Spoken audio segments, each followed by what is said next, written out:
So I think what this looks like is Trump sits down, he says to the Russians, the Ukrainians, the Europeans, you guys need to figure out what does a peaceful settlement look like? And what it probably looks like is something like the current line of demarcation between Russia and Ukraine. That becomes like a demilitarized zone. It's heavily fortified so the Russians don't invade again. Ukraine remains its independent sovereignty. Russia gets the guarantee of neutrality from Ukraine. It doesn't join NATO. It doesn't join, some of these sort of allied institutions. And I think that's ultimately what this looks like. It's Ken Harbaugh with the Midas Touch Network here in Kyiv, Ukraine, at the Maidan Plaza, which has such a special place in the hearts of every Ukrainian. I wanted to talk about the interview JD Vance did, in which he laid out the Trump-Vance policy should Trump be reelected for Ukraine, which would basically cede all of the territory up until the current line of control that Russia has gained since the full-scale invasion. It would prohibit Ukraine from joining any of the alliances that could guarantee its freedom in the future, such as NATO. It is a total surrender, and it is a betrayal of America's promise to our friends. It is a betrayal of every person that each flag in this park represents. They all have names written on them. You'll see lots of pictures as well, battalion flags, for the tens of thousands of Ukrainians who died defending their country's freedom.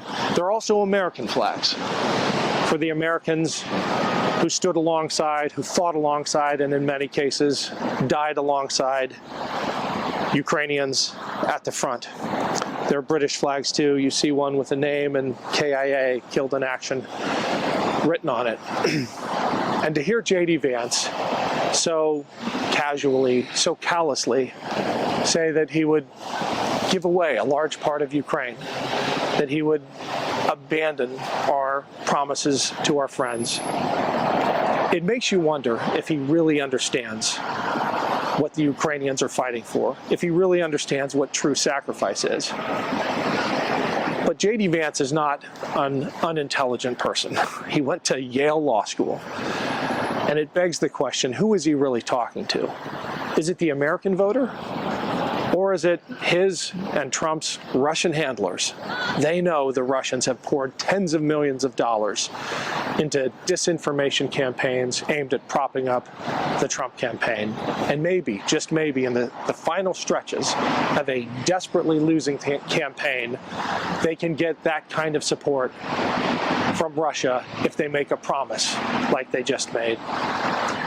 And standing here, it hits you in the gut, because this is where Ukraine's fight for freedom began in 2014. Across from the main statue there, overlooking Maidan Plaza, to my right is where the young people of Ukraine gathered in 2014 to demand that Russian influence in their country end, that they have the free and democratic society that they long for. And for standing up to Russian interference, to Russian oppression, in 2014, 100 of them were killed, mostly by sniper bullets. But that was the spark that ignited this patriotic drive across Ukraine for real independence from Russia, for a real, vibrant democracy.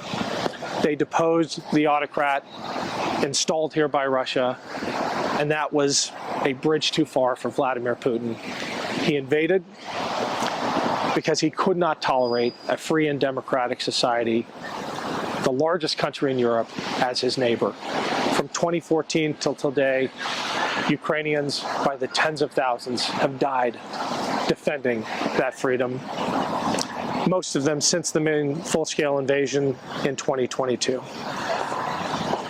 And it makes you wonder if JD Vance and Donald Trump really understand the true meaning of sacrifice, of fighting for freedom. I seriously doubt either of them would have the courage to stand right here and tell the Ukrainians what JD Vance just said in that interview. I know they wouldn't have the guts to look at these photos, to look at these flags with the names on them, and say what they really felt, which is that people who serve are suckers and people who die supporting their country are losers.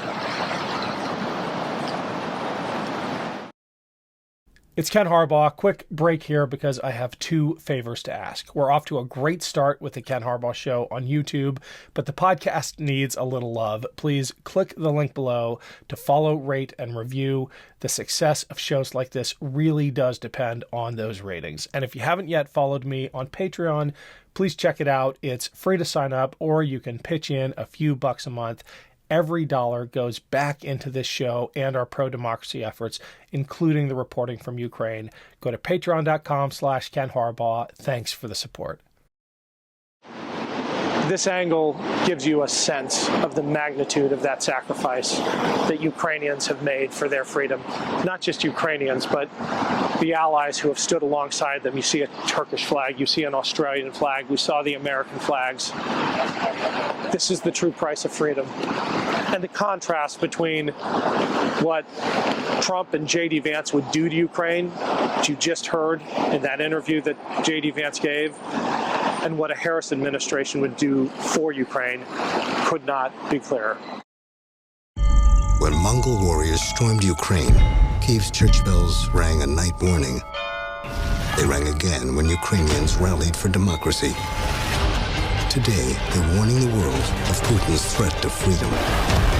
Yet Donald Trump embraces Putin. If I like Putin, he likes me. He picked JD Vance. I don't really care what happens to Ukraine. But Kamala Harris cares. She knows standing up to Putin keeps America safe.